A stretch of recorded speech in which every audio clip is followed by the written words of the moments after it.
శ్రీ సత్యసాయి జిల్లా పుట్టపర్తి నియోజకవర్గం కొత్తచెరువు మండల కేంద్రం నుండి మాజీ మంత్రి పల్లె రఘునాథరెడ్డి ఆదేశాల మేరకు కొత్తచెరువు టీడీపీ మైనార్టీ సీనియర్ నాయకుడు మాణిక్యం బాబా ఆధ్వర్యంలో పెనుకొండలో జరుగుతున్న రా కదల్రా తెలుగుదేశం పిలుస్తోంది అనే కార్యక్రమానికి భారీగా తెలుగుదేశం శ్రేణులు ర్యాలీగా బయలుదేరి వెళ్లారు.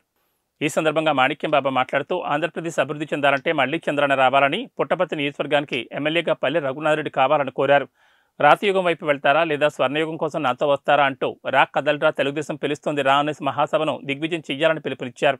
ఈ కార్యక్రమంలో టీడీపీ నాయకులు, కార్యకర్తలు పెద్ద సంఖ్యలో పాల్గొన్నారు. మాజీ ముఖ్యమంత్రి వర్యులు ఈరోజు రా కదలిరా ముగింపు సభకి పెనుకొండలో కియా ప్రాజెక్టు ముందర ఈరోజు సభ జరిగిపోతుంది.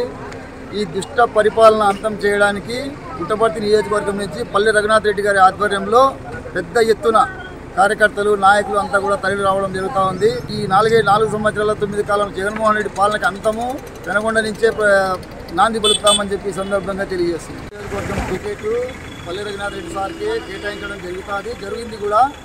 దీంట్లో టికెట్ విషయంలో ఏమాత్రం ఎవరికి సందేహం లేదు. ఎందుకంటే 4 సంవత్సరాల 9 నెలల నుంచి ఆయన కష్టపడుతున్నాడు.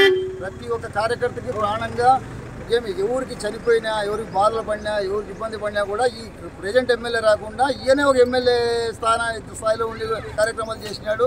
ప్రతి ఒక్కరికి కూడా పేదవాళ్ళకి ఆదుకోవడం అంటే మొట్టమొదటి వ్యక్తి. ఆయన కుటుంబాన్ని కూడా త్యాగం చేసి ఈరోజు పుట్టపర్తి నియోజకవర్గంలో ఆయన పనిచేస్తున్నాడు కనుక ఖచ్చితంగా పల్లె రఘునాథరెడ్డి గారికి టికెట్ ఇవ్వాల్సిందే.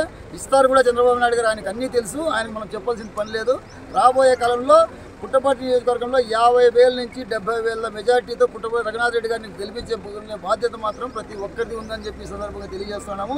ఏమంటే ఎస్సీ, ఎస్టీ, బీసీ, మైనార్టీ నాయకుల్ని ఈయన ఆదరించినంతగా ఈ 170 నియోజకవర్గంలో ఏ నాయకుడు ఆదరించలేడు. 100% పల్లె రఘునాథరెడ్డి సార్ వల్ల ఆయన గెలుపుకు మేమంతా కూడా ప్రాణాలు ఉంటేనా గెలిపించుకొస్తామని చెప్పి ఈ సందర్భంగా చంద్రబాబు నాయుడు గారికి మేము తెలియజేస్తున్నాం.